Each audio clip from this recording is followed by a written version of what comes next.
Grand merci à vous tous ceux qui nous suivez et bienvenue à ce nouveau numéro de votre magazine Éveil Patriotique sur Congo Live.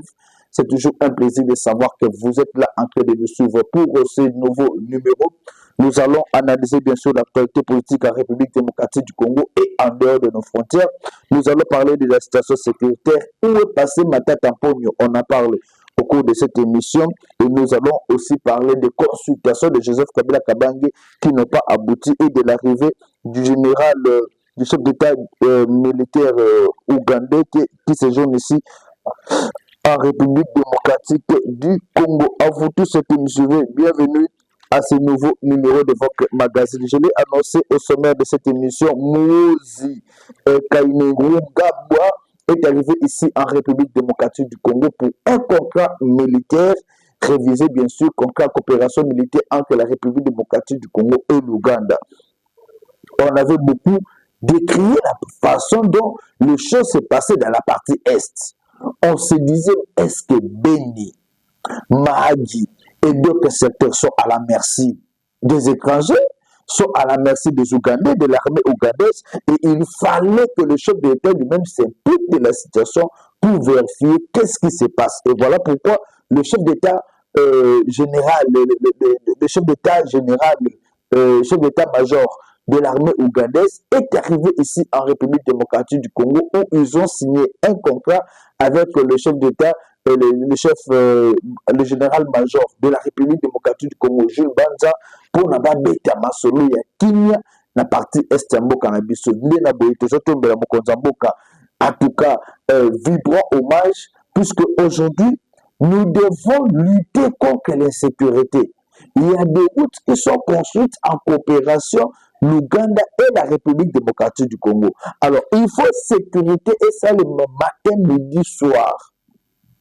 Et voilà pourquoi il y a eu cette signature de contrat pour que l'homme le bateau que Mboka na biso comme la Maboka Bamona, non, c'est juste coopération militaire et aux alliés Kosaleba. Je l'ai annoncé au cours de cette émission où est passé Joseph Kabila Kabange avec ses consultations. Naïbi Sakabino Congolais. Tant que vous avez les sacs congolais, ceux qui osent créer une nation au Kozarayo beaucoup première victime. Joseph Kabila Kabange a eu à nous mentir et à nous trahir tous. Il a eu à nous mentir pour nous dire qu'il était congolais. Or, Kabila n'est même pas sorti na ya Makolo, ya Mama Sifa. Kabila, sa mère est une Rwandaise, bien reconnue. Et son frère est Hippolyte Kanambe. Mais bakosa biso bakotisi biso esprit babino mwana moze na hospitalité au congolaise na moko ya billet to fandisi na kitsa bokonti. Mais Kabila nous a prouvé noir sur blanc qu'il n'était pas congolais. Il n'était pas congolais. Au cours de cette émission, dans le titre 10 minutes na souka, vous allez vivre les CV même il y a Kagame. Vous allez comprendre comment est-ce que Félix Tshisekedi a anéanti Kagame et comment est-ce que Kagame est arrivé à comme la force en tant que soldat. Et Joseph Kabila Kabange, qui était le neveu de Kagame, Bakota Basala Kopna imposé sur Joseph Kabila Kabange comme président. En réalité, ce monsieur-là était un Rwandais. Il quitte le pouvoir, il fait encore le complot pour détruire celui qui l'a remplacé. Le yolo na Kibokondi, mais comme ça complot, pour la même Koboma ko détruire Moutou Oyo a remplacé yo. À l'unité Tshisekedi Samsama là, à l'unité population et vivre na Kimia, tout ça pour ses propres intérêts.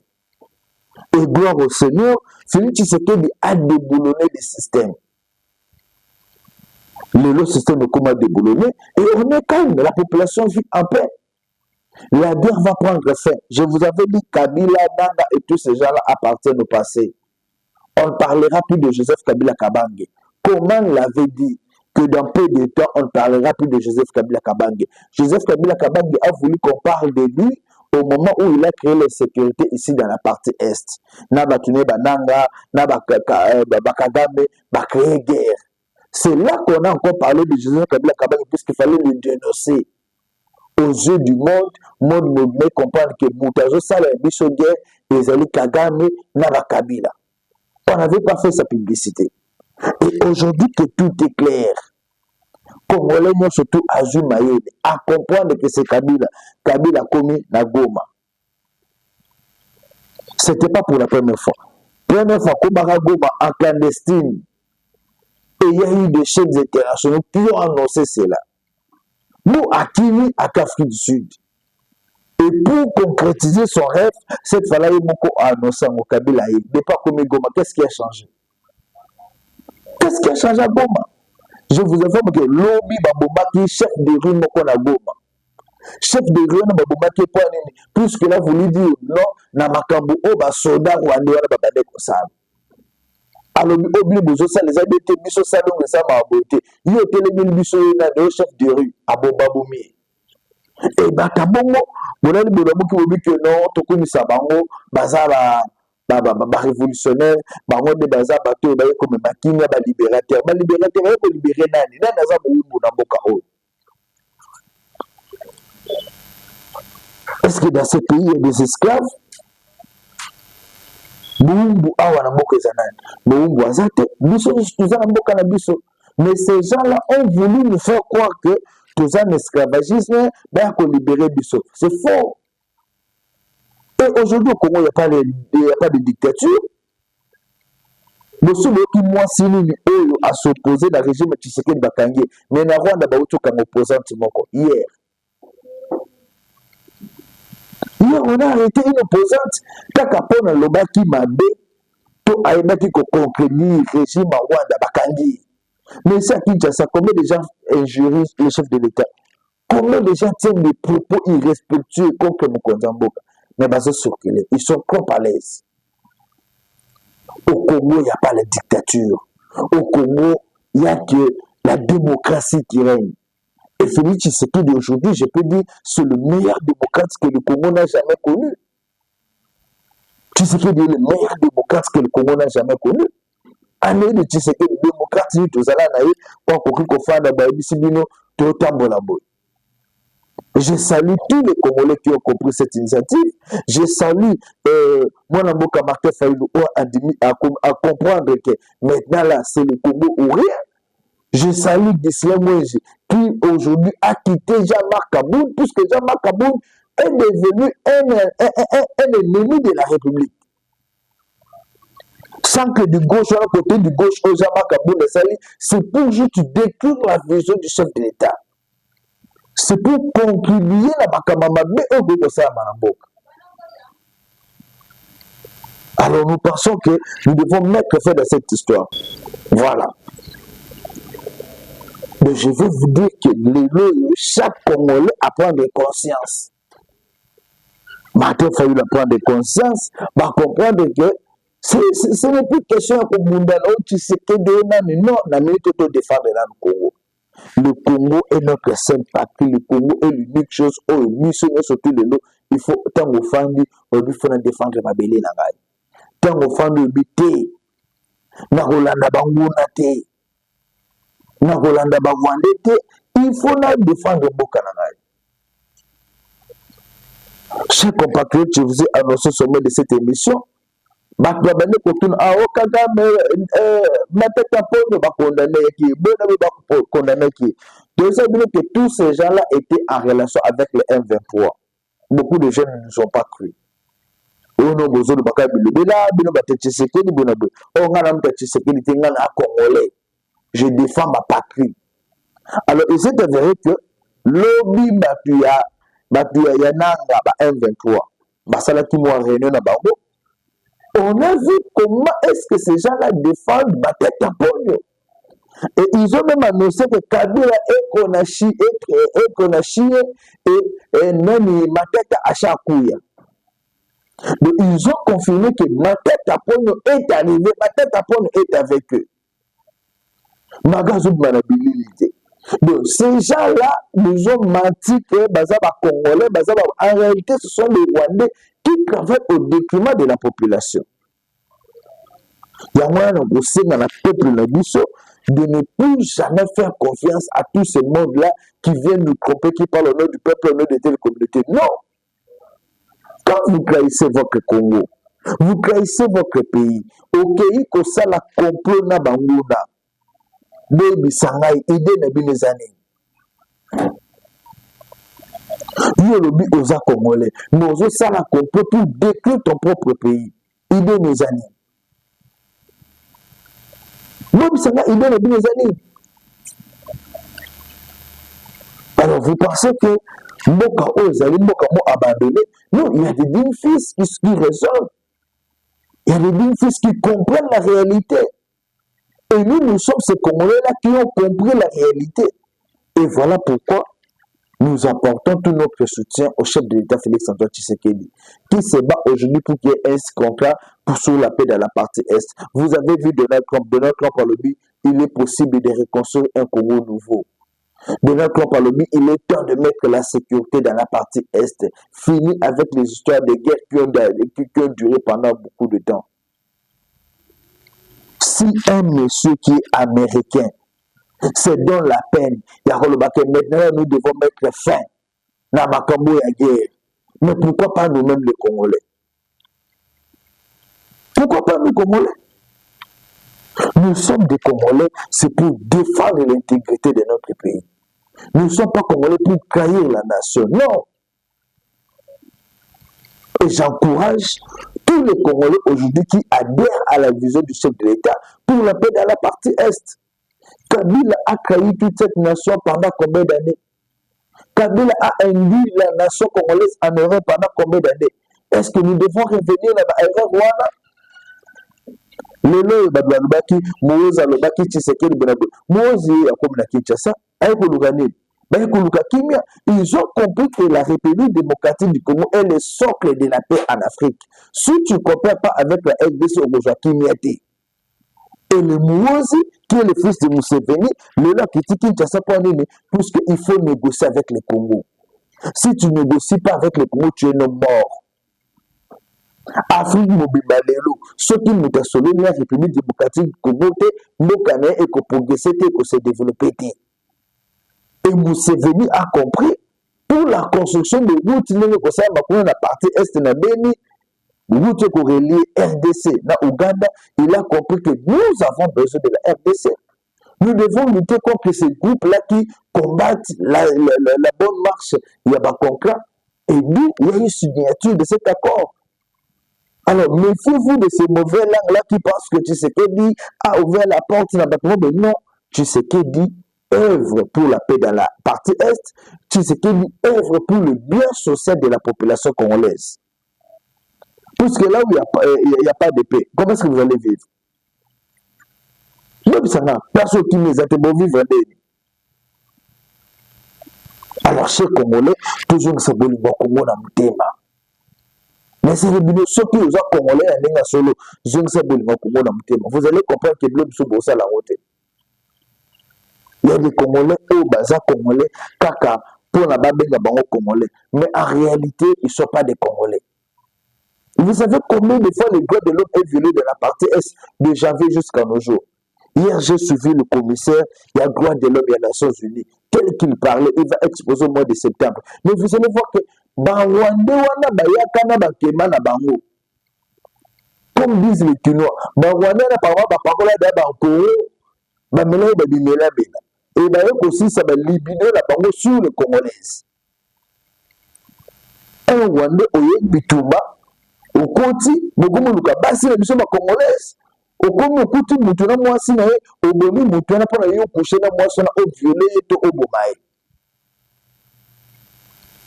Violation des droits de l'homme. Les Congolais partout au moment que nous avons la population, ça la réplique. Mais les Rwandais venaient pour violer et tuer. Les Rwandais ont violé, les Rwandais ont tué, les Rwandais ont volé même les Congolais. Et l'Union Batouana est toujours signé contrat. Mais l'unique porte de sortie d'abord, c'est le jugement. Ils doivent être arrêtés. Nanga doit être arrêté, Kabila doit être arrêté, et tous les complices, y compris Kagame. Il faut pas qu'à Mabango, comme ça, Bakamio Stouba Samba. Jugement, il faut, et ça, pour toutes les personnes au Bakofi. Ils ont cru que Tine Bayakiwana, Kabila Zoya, non, moi je viens défendre les Congolais. Tu as défendu quel Congolais, Kabila? Kabila, tu as défendu quel Congolais? Si tu aimais le Congo, peut-être que le processus tu sais que dans le Lelo, il y a quelque chose pour que qui maison en Amboka.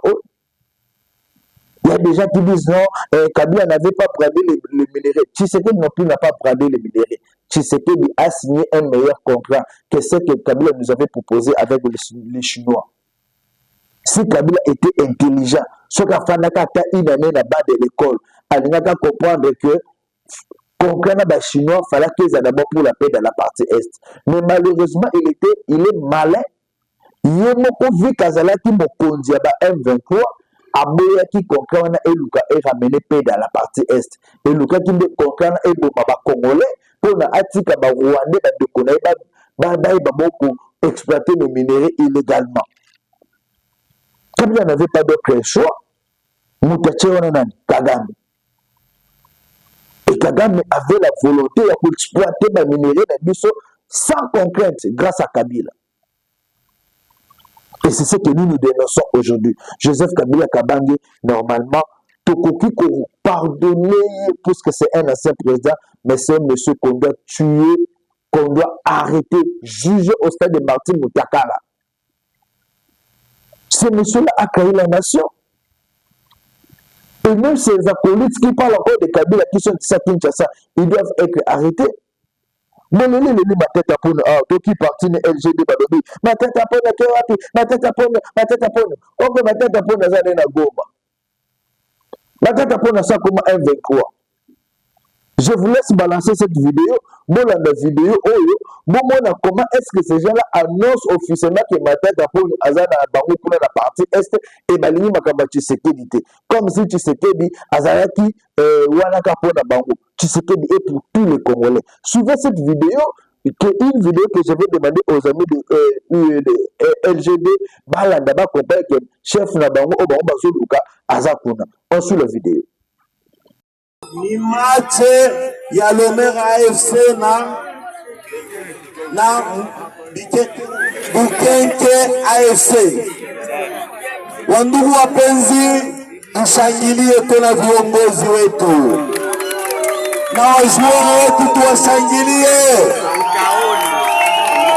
Ninasema hivi, nilikuja kufelicite match na hii match inaonyesha amani, na amani ndiyo maendeleo. Hakuna maendeleo bila amani. Ni kweli, ni uongo? Kweli. Merci beaucoup. Walisema leo le 15 AFC M23 itatoka. Ni uongo. AFC M23 na Kabila, muliweka Kabila ishakuya kwa AFC M23. Unaiwa? Ndio. Kabila, Rais Kabila Kabange alishafika na Matata Mponyo na wengine wamekuja, mikono kwao, muwapigie mikono. Hatuna boga na mtu, unasikia? Hatuna boga, tunasema Kabare, hakuna Tshisekedi hapa, unasikia? Alileta ubaguzi, akaleta division, hatutamuitikiaka tena, tumemfukuza. Unasikia? Hatutatoka hapa mpaka mwisho wa dunia. Mikono kwa AFC, Armée Révolutionnaire Congolaise. Mashallah. Hatutaendaka fasi. Belinda, sikia.